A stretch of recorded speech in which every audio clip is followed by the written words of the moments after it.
একটা গল্প শুনেছিলাম, পাক হানাদার বাহিনী যখন বাংলাদেশে অ্যাটাক করতো, পাক হানাদার বাহিনী জিজ্ঞেস করতো মুসলিম না অমুসলিম চেক করার জন্য, বলতো কালেমা বল, কালেমা বাতাও। তো যারা কালেমা বলতে পারতো পাকিস্তানি বাহিনী নাকি ওদেরকে ছেড়ে দিত, শুনেছি। তো একজনকে এক বাঙালিরে পেয়ে তার মাথার মধ্যে বন্দুকর নল ধরে বলতেছে কালেমা বল সালে, কালেমা বাতা, কালেমা বল। তো ভয়ের চোটে এই দোয়া পড়া শুরু করছে। ও পড়তেছে লা ইলাহা ইল্লা আনতা সুবহানাকা ইন্নী কুনতু মিনাজ জালিমিন। পাকিস্তানি বলে সালে ইয়ে তো মুসিবত কা কালেমা হে। বাঙালি কয় হাম তো ভি মুসিবত মে হ্যাঁ। পাকিস্তানি বলে বেটা কোন দোয়া বললি, এটা তো মুসিবতের কালেমা। কয় আমিও তো মুসিবতে আছি, আমার মাথার মধ্যে বন্দুক ধরে তুমি আমার কালেমা জিজ্ঞেস করো, এখন কোনটা কালিমা আর কোনটা কি, তো আমার হুশ আছে নাকি?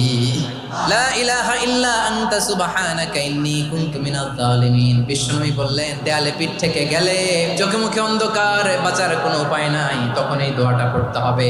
এই দোয়া পড়ে আল্লাহর কাছে ফরিয়াদ করলে বিপদ মুক্ত করবেন কে?